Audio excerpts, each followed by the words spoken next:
Okay, இது வந்து part 2 கதை. இது வந்து அவர் வந்து ஆகஸ்ட்ல வந்து காய்ச்சல் போகிறதுனால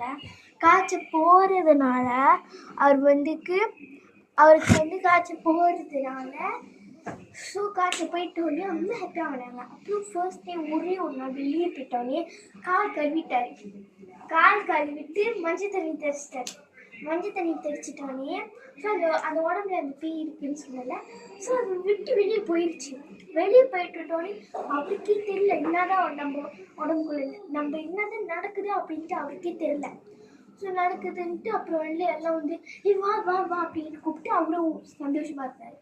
அப்புறம் மறுநாளும் அதே மாதிரி தான் செஞ்சாரு. ஓகே, அந்த 3 டேஸ்க்கு வந்து அந்த மாதிரி செஞ்சுட்டு இருந்தாரு. 4 டேஸ்ல வந்து அவர் அந்த மாதிரி செய்யவே இல்லை. உடம்புல வந்து பேய் பூந்துட்டாங்க. அந்த அன்னைக்கு அவருக்கு எக்ஸாம்.